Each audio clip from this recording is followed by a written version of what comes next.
When the Galactic Empire declared war on humanity, they expected fear.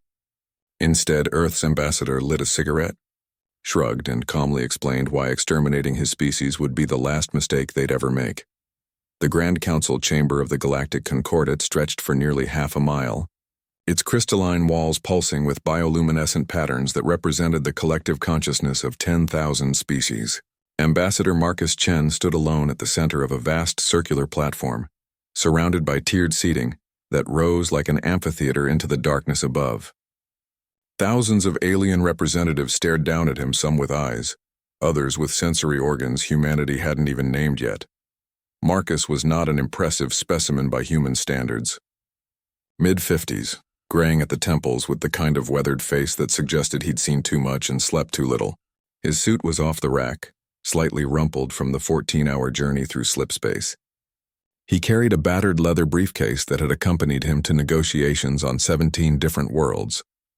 High Chancellor Vexthor descended from the primary throne, his 9-foot frame rippling with the prismatic scales that marked his species as the Concordat's founding race.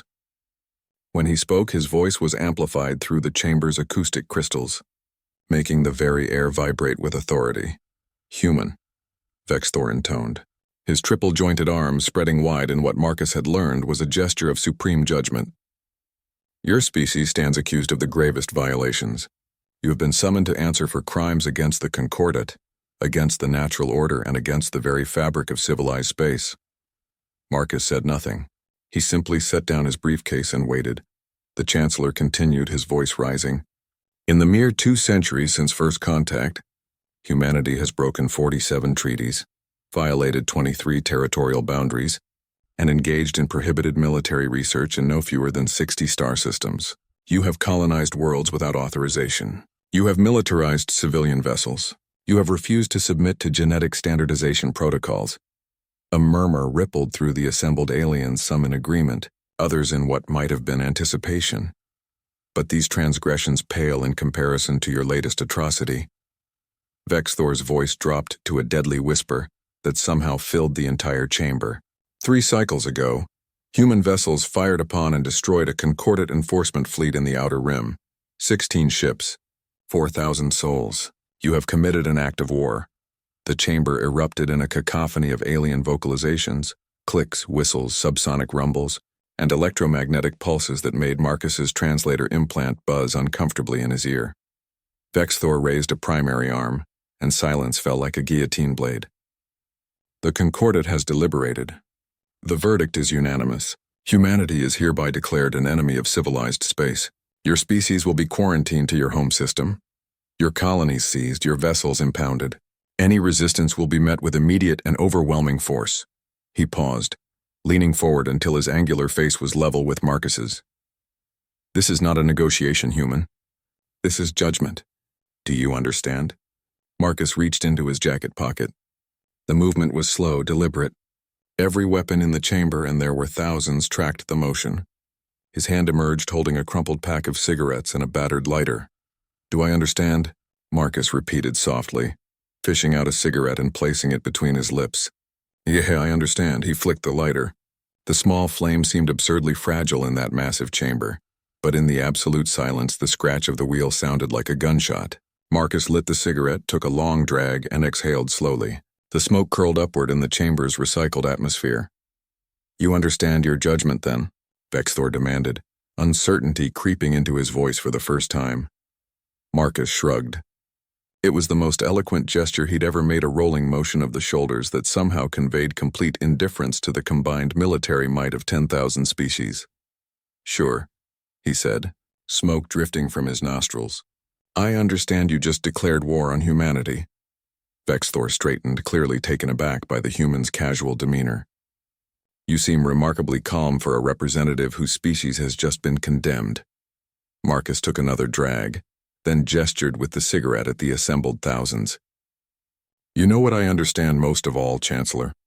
I understand that not one species in this chamber has bothered to actually study humanity." "Not really.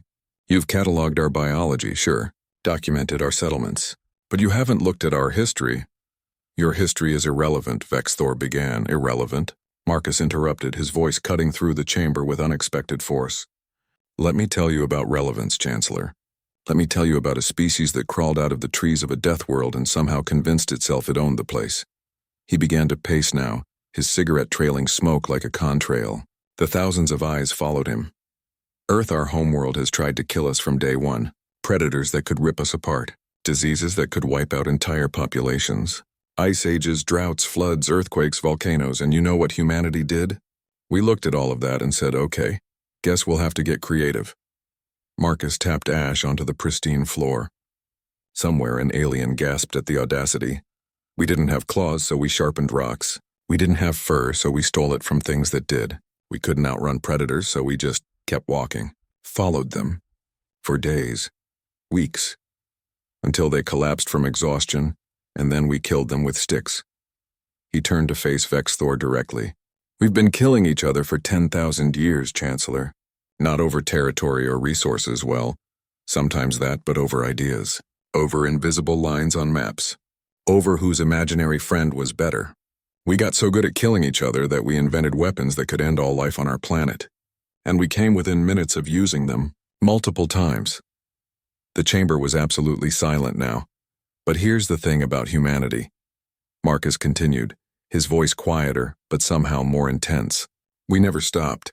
Every time we got knocked down, plague, war, famine, our own stupidity, we got back up. Because that's what we do. That's all we know how to do. He took a final drag and stubbed out the cigarette on his palm, not even flinching at the burn. You want to know why we violated your treaties?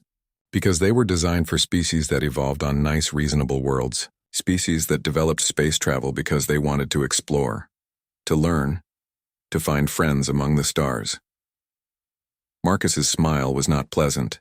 We developed space travel because we're a species of apex predators trapped on a rock.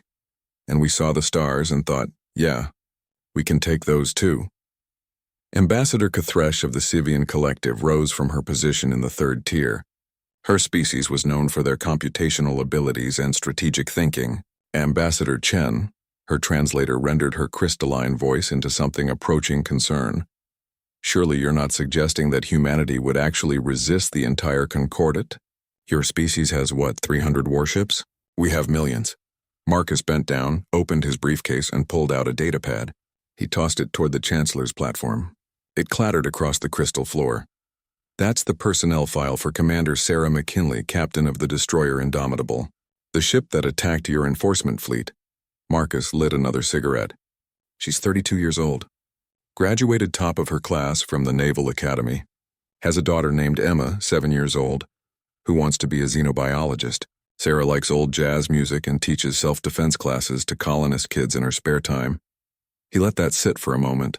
Your enforcement fleet showed up in the New Hebrides system and ordered the colonists to evacuate. Gave them 6 hours to pack up 20 years of their lives. Sarah's ship was on routine patrol. She received their distress call. Marcus looked around the chamber. You want to know what she did? She called her crew to battle stations. She recorded a message for her daughter, and then she jumped her single destroyer in front of 16 Concordat warships and told them that if they wanted those colonists, they'd have to go through her first. A suicide, one of the aliens muttered. A suicide mission, Marcus corrected. Except here's the thing, Sarah was a third-generation military officer. Her grandmother fought in the Pacific Theater during World War II. Her grandfather survived the siege of Stalingrad. Her mother was a Marine during the Resource Wars. Combat is in her DNA. He began ticking off points on his fingers. Sarah knew she couldn't win, so she loaded every torpedo with makeshift warheads that violated about 6 different weapons treaties. She programmed her ship's AI with virus code that would spread to any vessel that tried to interface with her systems. She vented atmosphere to reduce her thermal signature, had her crew don emergency suits, and then she flew directly into the middle of your formation. The chamber had grown cold. Literally, the temperature regulation systems responded to the collective unease of 10,000 species. She didn't destroy your ships through superior firepower, Marcus said quietly. She destroyed them through superior willingness to die. Every torpedo hit counted because she flew close enough that your point defense systems couldn't track properly. When she ran out of missiles, she rammed the flagship.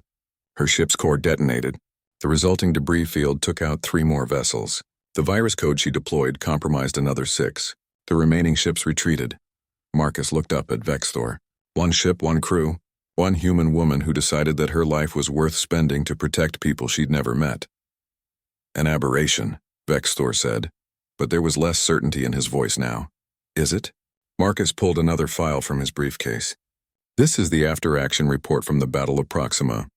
3 human frigates against a pirate fleet of 40 ships. We won. This one is from the Kepler defense. 12 human vessels against a concordant task force of 80. We won. This one. Enough. Vexthor's roar shook the chamber. What is your point, human? Marcus took a long drag, then exhaled slowly. My point, Chancellor, is that you just declared war on a species that doesn't know how to lose. Not won't lose. Doesn't know how. It's not in our programming. Ambassador Tiklar, a mathematician from the Logical Concordance, activated his translator. His species communicated primarily through bioluminescent patterns, but the translator rendered his thoughts into standard Galactic. Ambassador Chen, your emotional appeals are noted but irrelevant. This is a matter of simple mathematics. Even accounting for your species' apparent enthusiasm for self-destruction, the numbers are insurmountable. Marcus nodded slowly. You're right. Let's do the math. He pulled up a holographic display from his briefcase, projecting it into the center of the chamber. The Concordat has approximately 4 billion combat personnel across all member species. Impressive. Humanity has a standing military of about 40 million. You outnumber us 100 to 1. The assembled aliens seemed to relax slightly. Of course, Marcus continued. That's just our standing military. Our reserve forces add another 60 million. Then there's our paramilitary organizations, another 80 million. Civilian militia programs we stopped counting at 200 million. He zoomed the display into Earth. Every human colony is legally required to maintain a local defense force. That's another 150 million. And then there's the interesting part. The display shifted to show industrial data. Earth has a population of 11 billion. Our colonies add another 7 billion. Of those 18 billion humans, approximately 60% are between the ages of 16 and 60. Tiklar's patterns flashed with confusion. I fail to see the relevance of that's 10.8 billion humans of military age, Marcus interrupted. Now here's where it gets fun. Every human, regardless of whether they serve in the military, is required to complete basic combat training. It's part of our educational system. By age 18, every human knows how to field strip a rifle, apply a tourniquet, and throw a proper punch. The hologram showed training facilities on hundreds of worlds. 10.8 billion potential combatants. Not soldiers, necessarily, but people who know which end of a gun the bullets come out of. They would have no training, no discipline, an alien general protested? You're right, Marcus agreed. They wouldn't be professional military. They'd be civilians protecting their homes, which historically makes them about 1,000 times more dangerous. He pulled up historical files, grainy videos from Earth's past. Let me introduce you to some concepts from human military history. Guerrilla warfare, insurgency, asymmetric combat, terrorism. The videos showed scenes of urban combat, improvised explosives, ambushes. That's Vietnam. That's Afghanistan, both the Soviet invasion and the American occupation. That's Chechnya. That's Northern Ireland. That's Palestine. That's Iraq. Notice a pattern? More files appeared.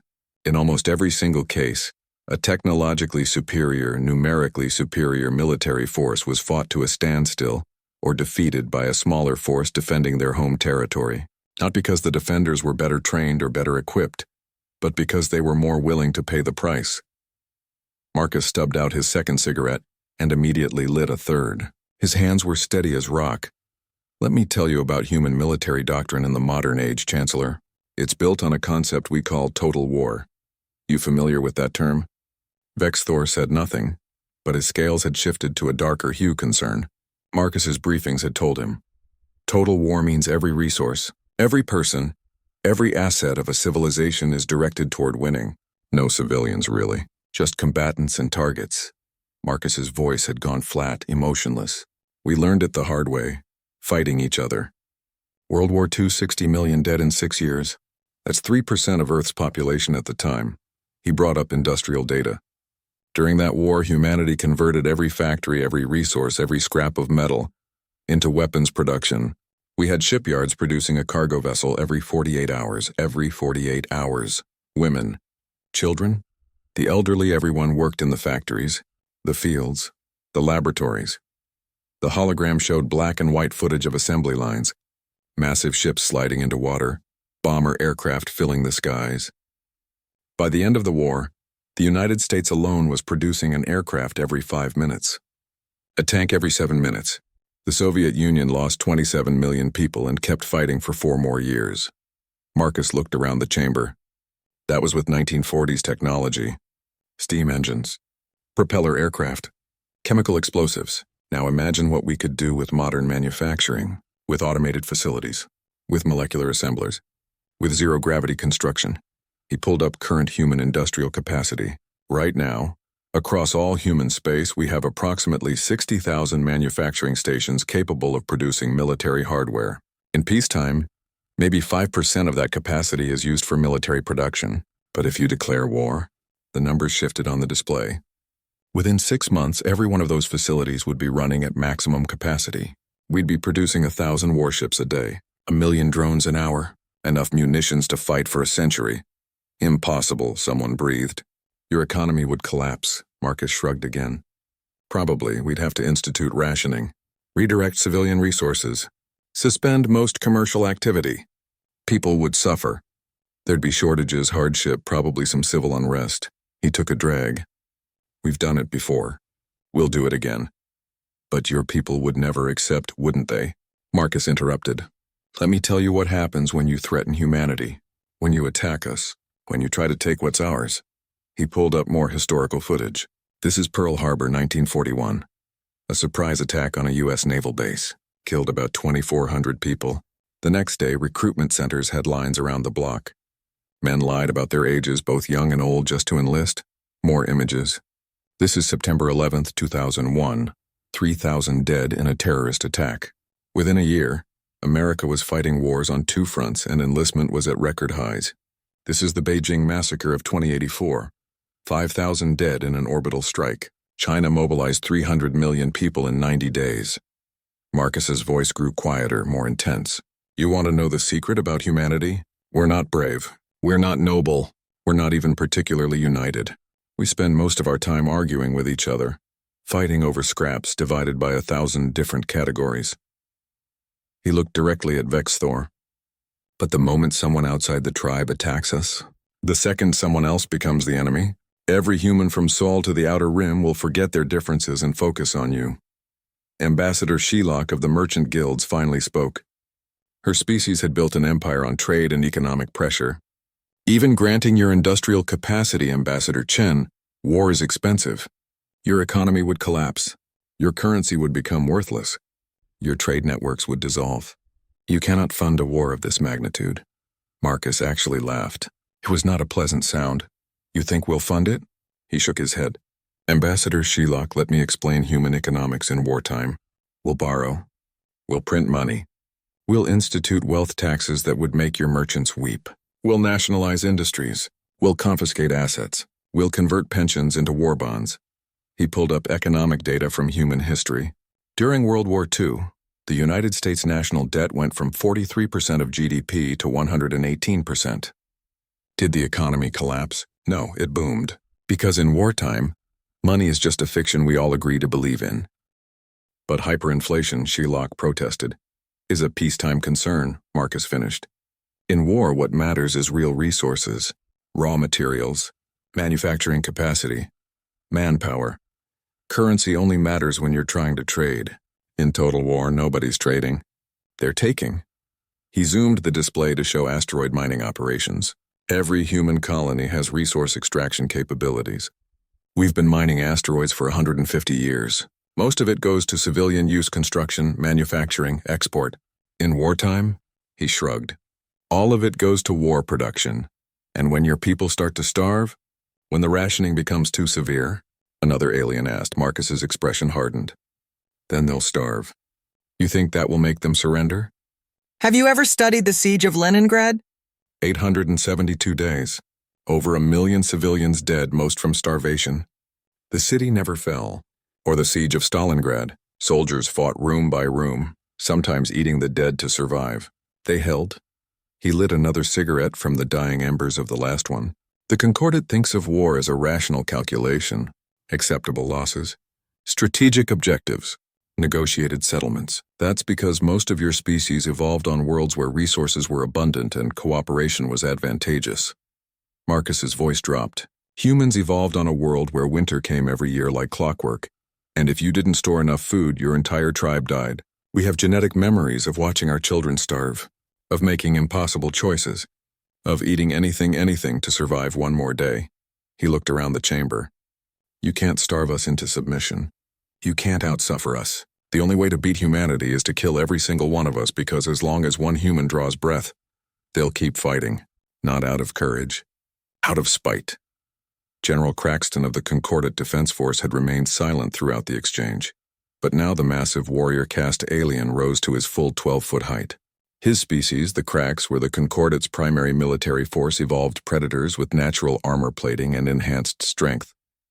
You speak of numbers and industrial capacity.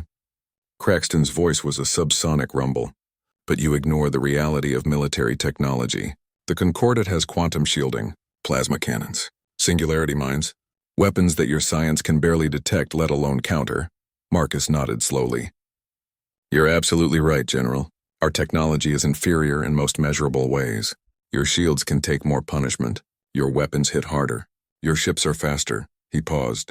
Your mistake is thinking any of that matters.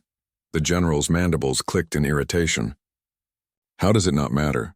Because humans don't fight fair, Marcus said simply. We never have. Why would we start now? He pulled up classified military files. Somewhere in the chamber, security protocols screamed, but Marcus ignored them. Let me introduce you to some human military research projects. This one is interesting: swarm nanobots, microscopic machines that can infiltrate ship systems, life support, even organic tissue. Can't be stopped by shields because they're too small to be recognized as weapons. Another file appeared. This is a biological weapon we developed during the last corporate war. Engineered virus specifically targeted at chlorine-breathing species. Mortality rate in lab conditions was 98%. We have variants for 17 different respiratory systems. That's illegal under someone started. Under Concordat law, yes, Marcus agreed. Under human law, it's classified research. Suspended but not destroyed.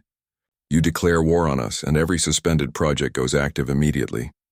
More files cascaded across the display. Kinetic kill vehicles, just chunks of metal accelerated to 90% of light speed. No fancy tech, no defense against them except not being there. Antimatter warheads. Quantum entanglement bombs that detonate in two places simultaneously. Grey goo scenarios. Weaponized asteroids. Tactical singularities. Marcus took a long drag. And that's just the stuff that's officially sanctioned. You want to hear about the black labs? The temperature in the chamber dropped another few degrees. Black labs are unofficial research facilities. They don't exist on any records. They're funded through black budgets and staffed by scientists who are officially dead. Marcus's smile was grim. They work on weapons so horrible that even humanity won't officially acknowledge them. Projects with names like Thanatos Protocol and Event Horizon and Final Testament. You would use these weapons? Vexthor asked quietly. In a heartbeat, Marcus replied without hesitation. General, your species, the whole Concordat, you fight wars to achieve political objectives. Territory, resources, ideology. There's always an underlying rationality, a point at which the cost exceeds the benefit and you negotiate. He stubbed out his cigarette. Humans fight wars to win. If that means poisoning your atmospheres, we'll do it. If that means turning your worlds into radioactive tombs, we'll do it. If that means unleashing weapons that make your gods weep, we'll do it. Because the alternative is losing, and we don't know how to process that outcome. Dr. Zenith, the Concordat's chief xenopsychologist, finally spoke. Her species, the empaths, were renowned for their ability to read emotional states across species barriers. Ambassador Chen, I have been monitoring your emotional state throughout this presentation. You're not bluffing. You genuinely believe everything you've said. Of course I do, Marcus replied. It's all true. But that's what concerns me, Zenith continued. You show no fear, no doubt. You speak of billions of deaths, including your own species, with the same emotional affect one might use to discuss weather patterns. That suggests either psychopathy or, she paused, or this is normal for humans. Marcus considered that. Little of column A, little of column B, probably. You have to understand, Doctor, humans aren't a hive mind. We don't have racial memory or collective consciousness. Every human is an individual, and most of them are decent people who don't want war. He lit another cigarette. But we have this thing called history. We teach it to our children. We make them memorize dates and battles and atrocities. We show them what humans are capable of, both the terrible and the triumphant. And by the time they're adults, every human carries around this mental library of horror. That sounds traumatic, Zenith observed. It is, Marcus agreed. But it's also functional. See, because we know our history, we know what we're capable of. We know that in the right circumstances or wrong circumstances, depending on perspective, nice, normal humans will do monstrous things. He pulled up psychological profiles. This is data from every major human conflict in the last 1,000 years. Broken down by participant, we can predict with reasonable accuracy how people will respond to wartime conditions. About 60% will follow orders and perform their duties competently. About 20% will exceed expectations, becoming heroes or exemplary soldiers. About 15% will break down under the stress. And the final 5%? Zenith asked. Marcus's expression was unreadable. The final 5% will thrive. They're the ones who've been waiting their whole lives for civilization's rules to break down.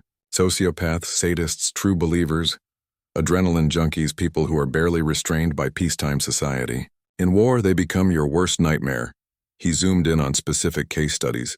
5% doesn't sound like much, but out of 18 billion humans, that's 900 million people who will enthusiastically commit war crimes if given the opportunity. And here's the thing, we know this about ourselves. We plan for it. We have psychological screening, oversight committees, rules of engagement specifically designed to keep these people in check. Then surely, Zenith began. In peacetime, yes, Marcus interrupted. But you're talking about declaring total war on humanity. You're talking about threatening our existence. In that scenario, every restriction comes off. Every screening process gets suspended. Every dark impulse gets channeled toward the enemy. He looked directly at the psychologist. You'll be facing the absolute worst humanity has to offer, and we have 900 million of them. Marcus's briefcase was nearly empty now. He'd been talking for over an hour, and the assembled aliens had grown restless. Some were clearly frightened. Others were angry. A few seemed thoughtful. Let's talk about defense, Marcus said, pulling up stellar maps. The Concordat controls approximately 40,000 star systems. Impressive. But they're spread across a volume of space roughly 300,000 cubic light-years.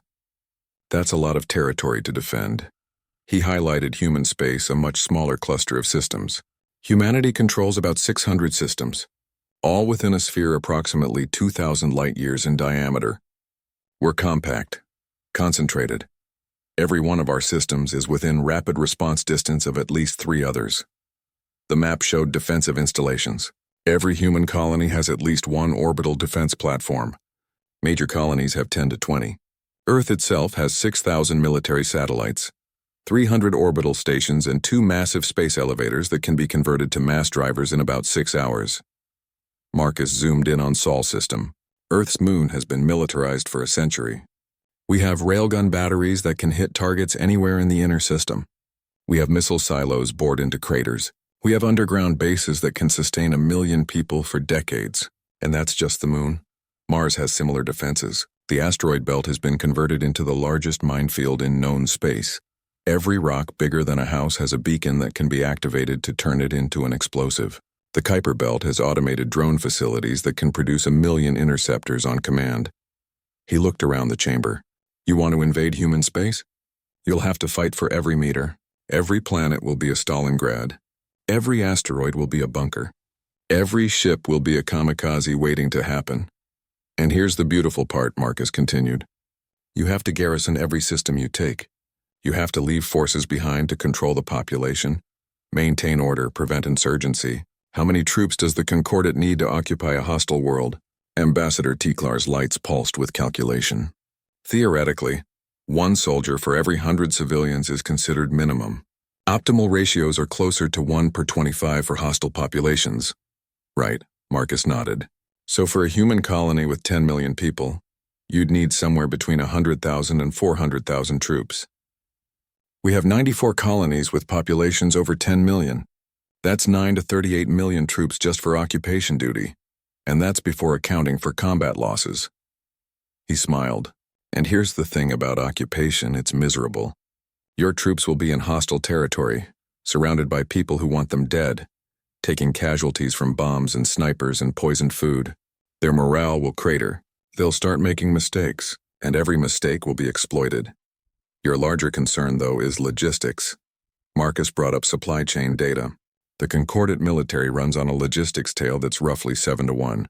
For every combat soldier, you need 7 support personnel. Transport, maintenance, medical, administrative, supply, it all adds up. Humanity's ratio is closer to 3-to-1. We've been optimizing our logistics for 2 centuries because we knew we'd never be able to match alien numbers. Our supply chains are streamlined, redundant, and decentralized. Yours are efficient but brittle. He highlighted strategic points. Your supply lines run through predictable routes, wormhole nodes, stable jump points, major space lanes, all of which we've been mapping for decades. You invade us, and the first thing we'll do is send raiders after your logistics. Not your warships, your supply convoys, your repair stations, your fuel depots. We'll starve your advance forces, strand your fleets in hostile systems, force you to choose between pushing forward without support or pulling back to protect your supply lines. Either way, you lose momentum, and momentum is everything in war. Marcus pulled out his last cigarette, looked at it, and put it back in the pack. We've been talking for a while now, and I think I've made my point. But let me spell it out clearly, just so there's no confusion. He stood at the center of the chamber, surrounded by 10,000 species, and his voice carried to every corner. If the Concordat declares war on humanity, you will win. Eventually. Probably. Your numbers, your technology, your resources on paper, it's overwhelming. But here's what that victory will cost you. Marcus began ticking off points. First, your economy will collapse. Trade routes will be disrupted, not just with human space, but with everyone. Because once the shooting starts, insurance rates go through the roof. Merchants get nervous.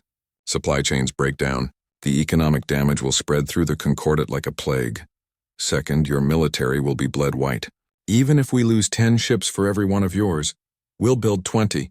You'll be fighting a war of attrition against a species that has been practicing total war on itself for millennia. Your admirals will be reading about human tactics in their nightmares. Third, your civilian populations will turn against you. Because we won't just fight your military, we'll hack your networks, spread propaganda, encourage dissent. We'll offer asylum to anyone who wants to leave the Concordat. We'll fund rebel groups. We'll do everything we can to fracture your coalition. Marcus's voice grew harder. Fourth, even if you occupy every human world, you'll never hold them. We'll wage insurgency campaigns that will make your histories weep. Every occupied colony will cost you more in lives and resources than it's worth. Your troops will be demoralized. Your citizens will question the war, and your politicians will face increasing pressure to negotiate. And fifth, this is the important one, even if you win, even if you somehow manage to exterminate every human in the galaxy, you'll have poisoned yourselves. He let that hang in the air. You'll have become the thing you're trying to destroy. You'll have proven that the Concordat, for all its talk of civilization and law, is just another empire willing to commit genocide when challenged. Marcus looked directly at Vexthor. Is that the legacy you want, Chancellor? Do you want to be remembered as the leader who turned the Concordat into mass murderers? Because that's what it will take to beat us, not victory. Extermination. The chamber was silent except for the hum of life support systems. Or, Marcus said quietly, you could reconsider this declaration of war. You could acknowledge that maybe, just maybe, humanity has legitimate grievances with a Concordat that treats us as second-class members. You could negotiate in good faith instead of demanding submission. He spread his hands. I'm not saying we're innocent. That destroyed fleet? Yeah, Commander McKinley probably broke a dozen laws engaging without authorization, but your fleet was about to forcibly evacuate a colony of 10,000 people who'd done nothing wrong except refuse to abandon their homes. Maybe the solution isn't war.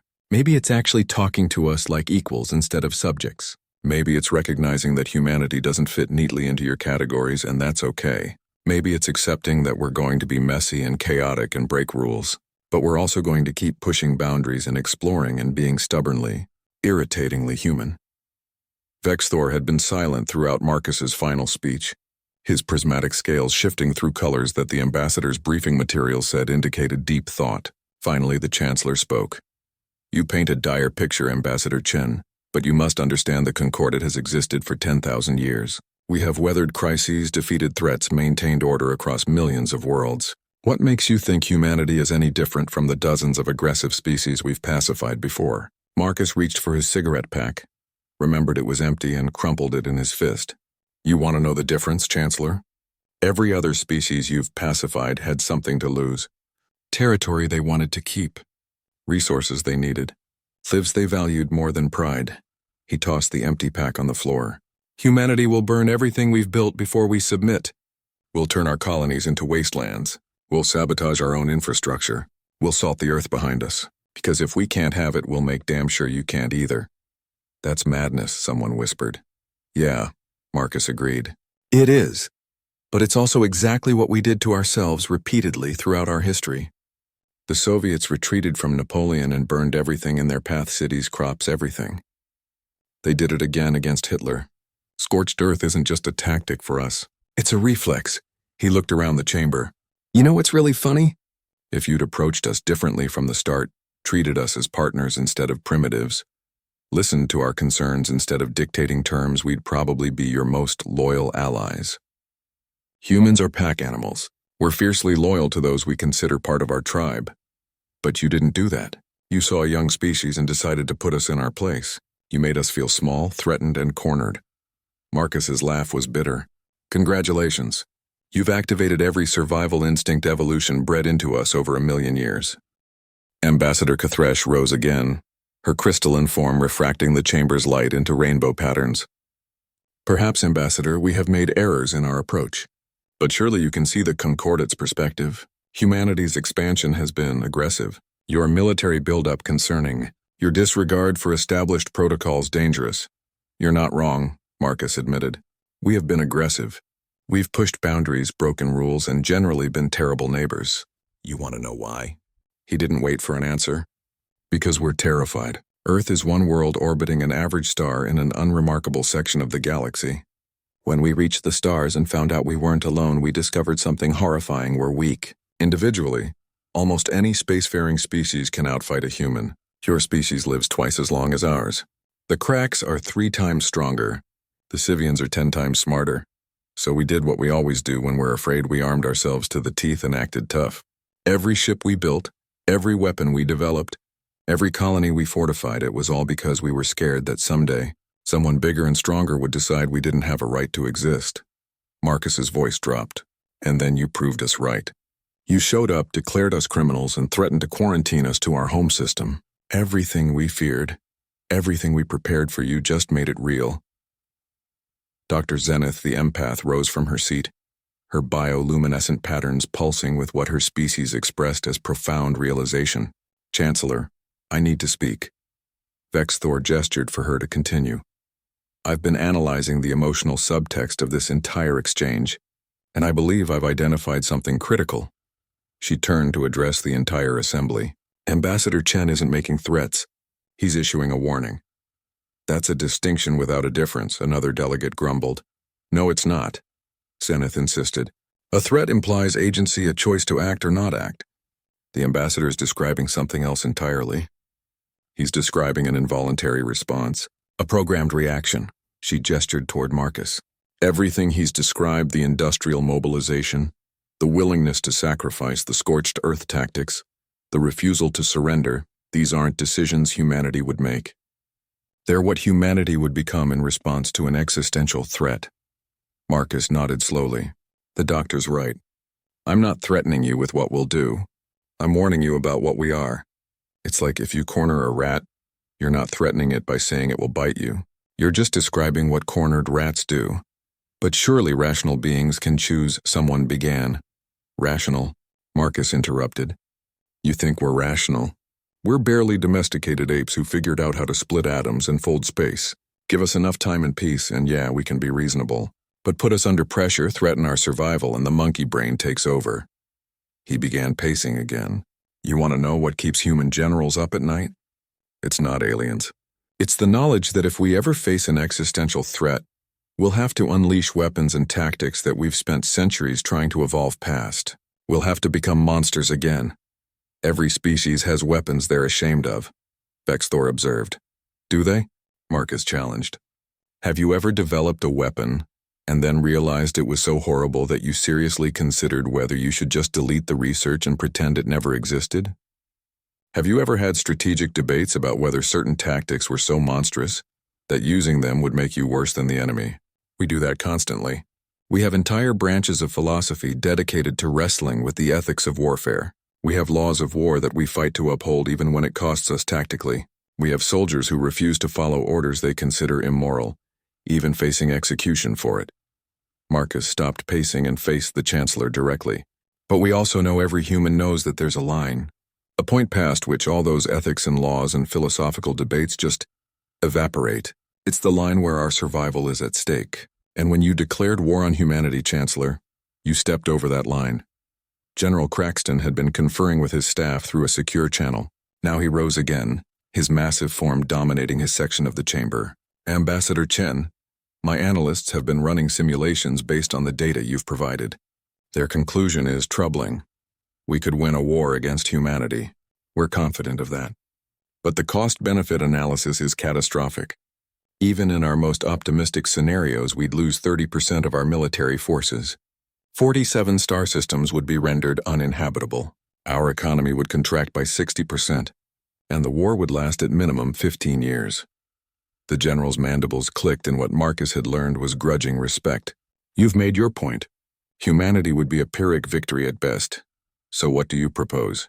Vexthor asked, and there was something in his tone that suggested the question was directed as much to his own military as to the human. Marcus pulled out his datapad, the one piece of equipment that had remained in his briefcase throughout the presentation. I propose we stop pretending this is about law and order and admit what it's really about: power and fear. He activated a new display. The Concordat is afraid of humanity, not because we're strong, but because we're unpredictable. We don't fit your models. We don't follow your patterns. We're chaos in a galaxy you've spent 10,000 years organizing. And you're right to be afraid, Marcus continued. We are dangerous. We are unstable. Given enough time, we'll probably try to conquer the galaxy or blow it up or do something equally stupid and dramatic. This is your proposal? Vexthor asked dryly. I'm getting there. Marcus pulled up a new document. But here's the thing, we're also useful. We innovate. We take risks. We push boundaries that more sensible species won't touch. Half the scientific breakthroughs in the last century came from human researchers who were too stubborn or too stupid to accept conventional wisdom. We're also loyal. Once you earn it, humans will die for their allies. We'll share technology, resources, blood. The problem is you've been treating us like subjects instead of partners. Marcus highlighted specific clauses in the document. So here's my counter-proposal. The Concordat recognizes humanity as a sovereign equal, not a junior member. We get full voting rights. We get representation on the Security Council. We get veto power over any decisions that directly affect human space. Unacceptable, several voices said simultaneously. I'm not finished, Marcus continued calmly. In exchange, humanity agrees to several conditions. First, we'll submit to arms limitation treaties, actual negotiated treaties, not dictated terms. We'll cap our military at agreed-upon levels. We'll allow inspections of our military facilities. Second, we'll pay reparations for the destroyed Concordat fleet. Not because we were wrong, those colonists had every right to resist forced relocation, but because we acknowledge that Commander McKinley's actions created an incident that could have been handled diplomatically.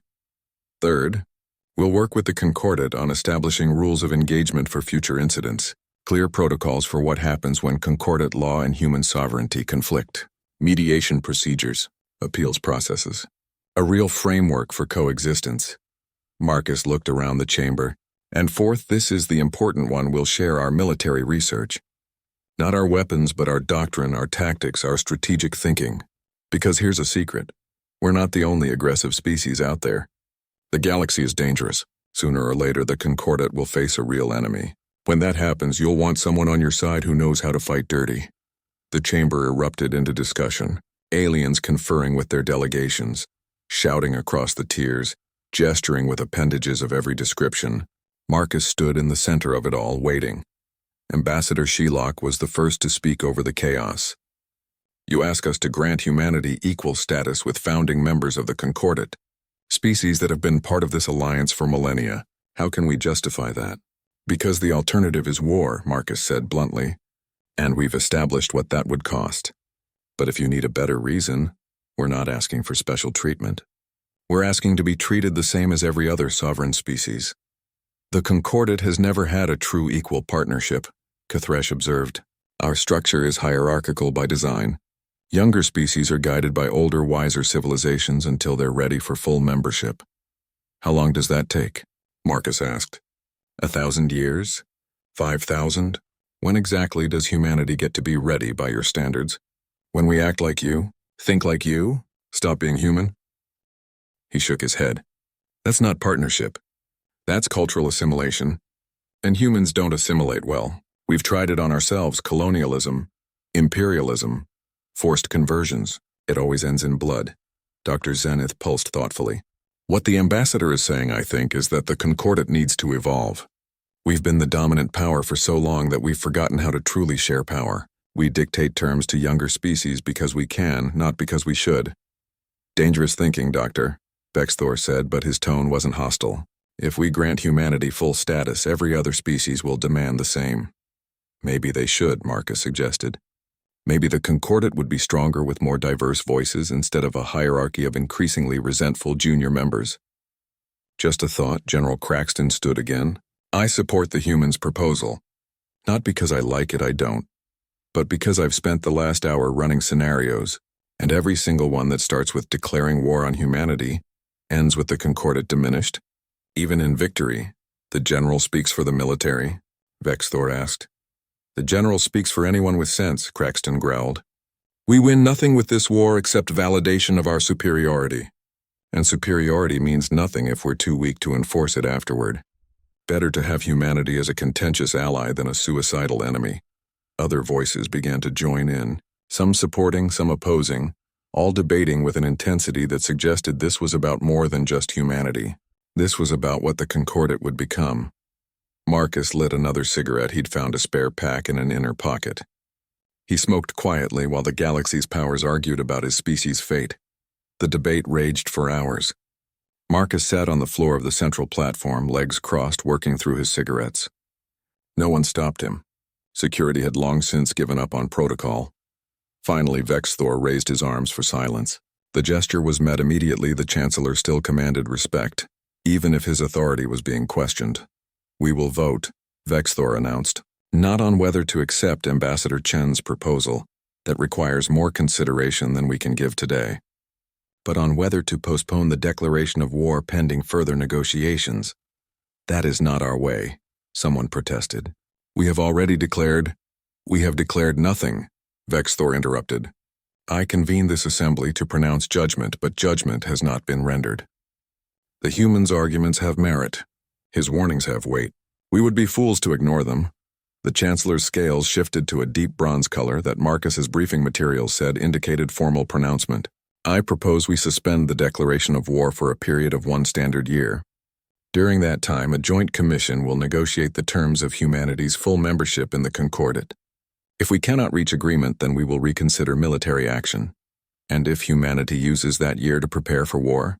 Someone asked. Marcus laughed. We're already prepared. Have been since we met you. An extra year won't change much, except maybe we'll develop some new nightmares to keep you up at night. The ambassador's charm is overwhelming, Vexthor said dryly. All in favor of postponement? The vote was conducted through a complex system of light, sound, and electromagnetic pulses. Marcus couldn't follow all of it, but his translator implant gave him the running count. It was closer than he'd expected. Nearly 40% voted against postponement. But in the end, a slim majority agreed to give negotiation a chance. The motion passes, Vexthor announced. The declaration of war is suspended. Ambassador Chen, you will remain on the Concordat station as head of the negotiating delegation. You have 1 year to convince us that humanity deserves partnership rather than punishment. Marcus stood, brushing ash from his suit. I'll do my best, Chancellor. Though fair warning, I'm much better at threatening people than convincing them to like us. We've noticed, Vexthor said, and there might have been the barest hint of humor in his voice. Perhaps spend less time describing weapons that violate sanity, and more time explaining why we should tolerate your species' existence. I'll try, Marcus promised. But here's the thing. Chancellor, we're not asking you to tolerate us. We're asking you to accept us. There's a difference. He picked up his briefcase, now empty except for files and cigarette ash. Humanity doesn't want to be the Concordate's problem child or its attack dog or its cautionary tale. We want to be your partners. Difficult, argumentative, occasionally infuriating partners, sure. But partners, we want to build things together, explore together, face whatever's out there together. Because despite all the weapons and threats and posturing, humans are social creatures. We're at our best when we're part of something larger than ourselves. Marcus headed toward the exit, then paused. One last thing, Chancellor. That year timeline? Humanity won't waste it. We'll come to the negotiating table in good faith. We'll compromise where we can. We'll defend our interests where we must. But we'll negotiate honestly. All we ask is that you do the same. Treat us like equals and we'll act like partners. Keep treating us like subjects and, he shrugged one more time. Well, you've seen where that leads. We understand each other, Ambassador, Bexthor said. For better or worse. For better or worse, Marcus agreed. See you at the negotiating table. The chamber emptied slowly, aliens departing in groups discussing what they'd witnessed. Marcus stood alone on the central platform for a moment, savoring the silence. That was quite a performance. Ambassador. Marcus turned to find Dr. Xenith approaching, her crystalline form refracting the chamber's dimming lights into subtle patterns. Performance? Marcus asked. Doctor, every word was true. Oh, I know, she assured him. That's what made it so effective. You didn't threaten or bluff. You simply described reality as you understand it. The question is, do you believe humanity can actually change? Can you be partners rather than predators? Marcus considered that, lighting what he promised himself would be his last cigarette of the day. Honestly? I don't know. Humans have been trying to evolve past our worst instincts for thousands of years. Sometimes we succeed. Sometimes we backslide. It's a process. But here's what I do know: we're capable of incredible things when we're not cornered. We've created art that makes souls weep, built societies that protect the weak, developed philosophies that champion compassion and justice. We've landed on our moon, split the atom, cured diseases, and reached for the stars. He exhaled smoke slowly. All of that potential, all of that possibility, it only manifests when we feel safe enough to be better than our fears. The Concordate's been threatening us since first contact. They've been treating us like dangerous animals that need to be caged. So naturally, we've been acting like dangerous animals. But if they give us partnership, real partnership, maybe we can show them what humans are capable of when we're not terrified. Marcus smiled slightly. Or maybe we'll just find new and creative ways to disappoint everyone. Like I said, we're a work in progress. Zenith's patterns pulsed with what might have been amusement. You're aware that you've just committed yourself to a year of intensive negotiations with species that are now very afraid of you? Yeah, I'm aware, Marcus sighed. It's going to be exhausting. They're going to demand concessions. We're going to argue over every detail. There'll be moments when both sides want to walk away, and I'll probably run out of cigarettes. But it beats the alternative. War would be simpler in some ways: clear objectives, defined enemies, no need for compromise. But it would also mean billions of deaths and the end of any chance for humans to prove we're more than our worst instincts. He stubbed out his cigarette. So I'll negotiate. I'll argue and compromise and occasionally threaten to walk away. I'll do whatever it takes to build a bridge between humanity and the Concordate. Because the alternative is a galaxy on fire, and I've seen enough fire for one lifetime. You sound tired, Ambassador. I am tired, Doctor. Been tired since Earth sent me out here 20 years ago. Tired of being seen as the dangerous species. Tired of having to justify humanity's existence. Tired of making threats when I'd rather make friends. Marcus picked up his briefcase. But tired doesn't mean done. I'll keep going, because that's what humans do. We keep pushing forward even when we're exhausted. Even when the odds are against us, even when we don't know if we'll succeed. It's one of our better qualities, actually. We're too stubborn to quit, even when we probably should. Marcus returned to the human delegation's quarters, a modest suite on the station's outer ring. His staff was waiting, anxious for news. Well, his deputy Sarah Kim asked. Do we need to evacuate? Not yet, Marcus replied, tossing his briefcase on the desk. We bought ourselves a year. Maybe more if negotiations go well. The relief in the room was palpable. Several staffers actually cheered. Marcus let them celebrate for a moment before raising his hand for quiet. Don't get too excited. We've got a year to convince the Concordat that humanity deserves partnership. That means we need to actually act like partners. Someone get me a line to Earth. I need to talk to the Prime Minister. While his communications officer set up the call, Marcus composed a message to the Human Military Command. It was brief, war postponed, negotiations beginning. Recommend maintaining current readiness levels but avoid any provocative actions. We need the Concordat to see us as potential allies, not confirmed threats. We'll send detailed report within 24 hours. Soon the connection to Earth came through. Prime Minister Elizabeth Okonkwo appeared on the screen, her face drawn with stress. Marcus, tell me you didn't start a war. I prevented one, Marcus corrected. For now. But we're on thin ice, Madam Prime Minister. The Concordat is terrified of us and frightened people make bad decisions. What do they want? Same thing we want security. They want assurances that we won't threaten their stability. We want assurances that they won't crush us. Finding a middle ground is going to take work. Okonkwo nodded slowly. What do you need from me? 2 things, Marcus said.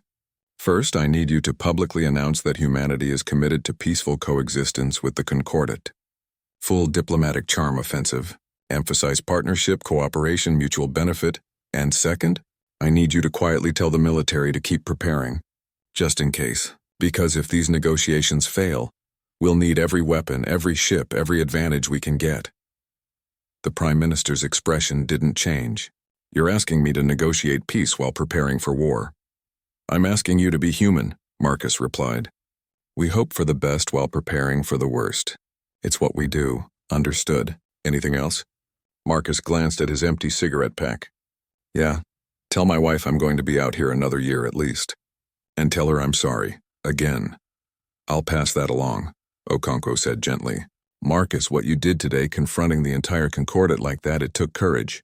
It took stubbornness, Marcus corrected. Courage would have been finding a way to avoid this mess in the first place. I just stood in front of the galaxy and told them all the horrible things we'd do if they attacked us. Not exactly heroic. You gave us a chance, the Prime Minister said. That's more than we had this morning. Get some rest, Ambassador. You've earned it. The connection closed. Marcus sat alone in his office looking out at the stars. Somewhere out there was Earth. Home. A world he hadn't seen in person for 5 years. He thought about Dr. Zenith's question. Could humanity change? Could they be partners rather than predators? Maybe. Given time, given trust, given a chance to prove themselves, maybe. Or maybe they'd find some new way to disappoint the galaxy. That was possible too, but either way, humanity would endure. They'd survived ice ages and plagues and wars and their own worst impulses. They'd survive this too. Marcus pulled out his datapad and began drafting his detailed report. There was work to do, a galaxy to convince, a future to build. He allowed himself one small smile. The Concordat had declared war on humanity, and humanity's representative had just shrugged and lit his cigarette. And somehow, impossibly, that had been enough.